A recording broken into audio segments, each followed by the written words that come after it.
Hello students, आज का हमारा टॉपिक है क्लास 10 का चैप्टर 3 का रिलेशन बिटवीन लीनियर इक्वेशंस। तो यहाँ पर हमने दो लीनियर इक्वेशंस ले ली, a1x plus b1y plus c1 equal 0, a2x plus b2y plus c2 equal 0। ये दो इक्वेशंस है हमारी और इन बीच क्या रिलेशन है ये हमें देखना है। तो इसके लिए अगर हमारे पास a1/a2 नॉट इक्वल b1/b2 हो, अगर ये दोनों वैल्यू आपस में बराबर ना हो तो हमारे पास इसके क्या क्या होता है, इसका सॉल्यूशन ये यूनिक सॉल्यूशन होता है। क्या होता है ये यूनिक सॉल्यूशन, यानी कि इसका ओनली एक ही सॉल्यूशन होगा किसी क्वेश्चन में। उसके बाद ये लाइंस इंटरसेक्टिंग लाइन होगी, ये लाइन से एक दूसरे को इंटरसेक्ट करेंगी, इसीलिए इंटरसेक्टिंग लाइंस, और इसका सॉल्यूशन होगा कंसिस्टेंट। हम इसके लिए ग्राफ बना के शो करते हैं कि किस तरह से लाइंस एक दूसरे को इंटरसेक्ट करेंगी। तो यहाँ पर हमने ये ऑर्डिनेट एक बना दिया। सपोज करो यहाँ से ये लाइन, फर्स्ट लाइन ये जा रही है हमारी और ये हमारी सेकंड लाइन। तो ये लाइन यहाँ पर क्रॉस करती है, तो इसका मतलब है ये एक ही जगह टच करती है, इसीलिए इसका एक ही सॉल्यूशन होगा, इसीलिए यूनिक सॉल्यूशन। और ये लाइन इंटरसेक्ट करती है, इसलिए इंटरसेक्टिंग लाइन, और ये एक दूसरे को टच करती है किसी एक पॉइंट पर, इसलिए किसी भी पॉइंट पर तो ये कंसिस्टेंट हो गया। अब इसके लिए हम दूसरा लेते हैं, ये हमारा फर्स्ट केस हो गया।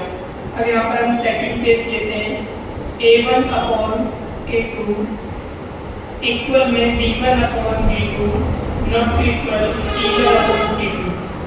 तो ये दो लाइन्स, ये दोनों वैल्यू बराबर होगी हमारे पास, ये बराबर नहीं होगी, तो इसका होगा हमारे पास नो सॉल्यूशन, यानी कि इसका कोई भी सॉल्यूशन नहीं होगा। और ये लाइन जब सॉल्यूशन नहीं होगा इसका मतलब कहीं टच नहीं करेंगी ये, और ये कैसी लाइन होगी, पैरेलल लाइंस। ये पैरेलल लाइंस होगी और इसका जो सॉल्यूशन आएगा इनकंसिस्टेंट होगा, ये होगा हमारे पास इनकंसिस्टेंट। इसका ग्राफ किस तरह से होगा हमारे पास,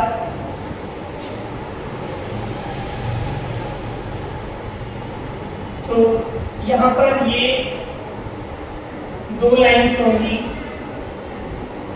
और दोनों लाइन्स एक दूसरे के पैरेलल रहेंगी। तो ये पैरेलल लाइन्स हो गई हमारी, ये एक्स एक्सिस और वाई एक्सिस है, ये कहीं भी टच नहीं कर रही है, तो इसीलिए इनका कोई सॉल्यूशन नहीं है। और ये दोनों लाइन पैरेलल्स हैं, इसीलिए कहीं टच नहीं कर रही तो कोई सॉल्यूशन नहीं है, इसलिए इनकंसिस्टेंट हो गया। अब हमारे पास इसका थर्ड केस आता है। थर्ड केस के लिए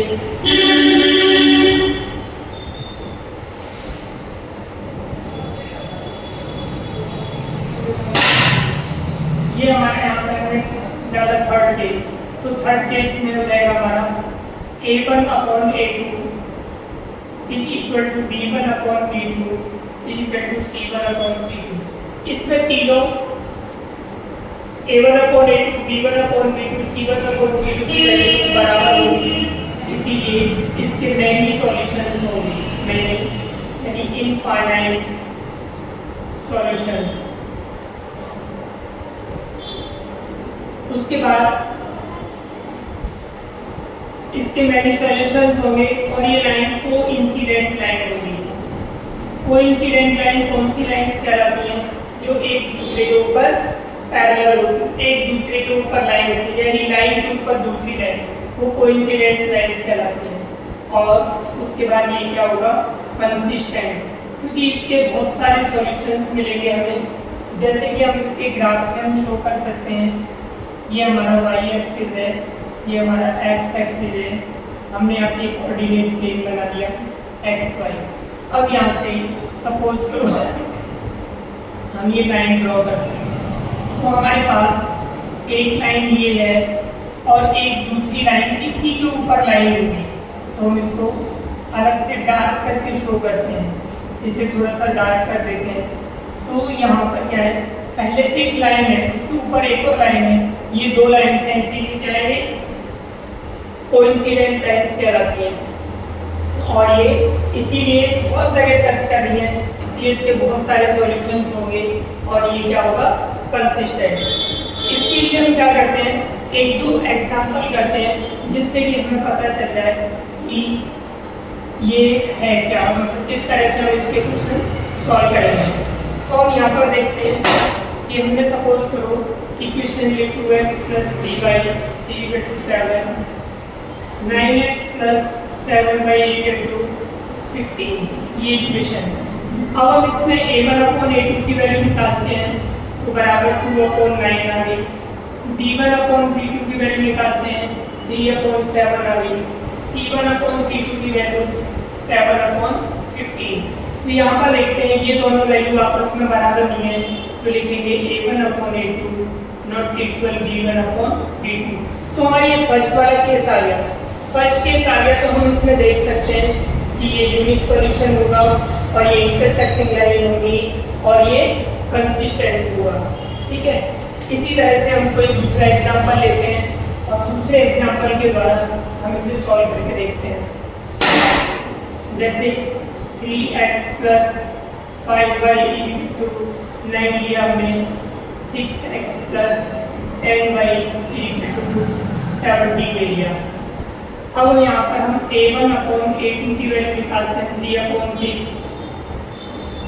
b1/b2 की वैल्यू निकालते हैं 5/10, c1/c2 की वैल्यू निकालते हैं 9/70।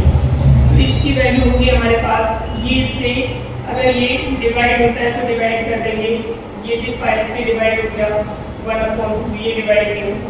तो यहाँ पर देखते हैं ये भी 1/2 वैल्यू, ये भी 1/2 वैल्यू, a1/a2 बराबर b1/b2, लेकिन ये बराबर नहीं है, नॉट इक्वल c1/c2। इसका मतलब है कि सेकंड कंडीशन होगी हमारी नो सॉल्यूशन, इसका कोई सॉल्यूशन नहीं होगा और ये पैरेलल लाइंस होंगी और उसके बाद इसका सॉल्यूशन इनकंसिस्टेंट होगा। अब एक थर्ड और एरिया, थर्ड के लिए हम विधि इक्वेशन लिखते हैं।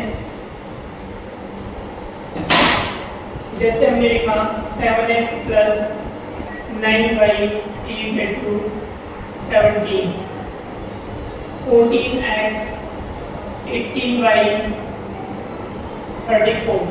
तो यहाँ पर हम निकालते हैं a1/a2 बराबर 7/14, b1/b2 बराबर 9/18, c1/c2 = 17/34। तो ये डिवाइड होगा, इसकी वैल्यू 1/2 आ गई, 9 से डिवाइड होगा, इसकी वैल्यू 1/2 आ गई और ये डिवाइड होगा, इसकी वैल्यू 1/2 आ गई। तो यहाँ पर देखो तीनों कंडीशन बराबर है, a1/a2 बराबर b1/b2 इक्वल में c1/c2। तीनों कंडीशन बराबर आ गई हमारी, तो इसका मतलब है कि इसके मैनी सॉल्यूशंस होंगे, इनफाइनाइट सॉल्यूशंस, और उसके बाद ये लाइंस कोइंसिडेंट लाइंस होगी, एक के ऊपर दूसरी लाइन होगी और उसके बाद में ये कंसिस्टेंट होगा। तो आज के लिए यही है, इसमें से आप 3.1 एक्सरसाइज के क्वेश्चन को सॉल्व कर सकते हो।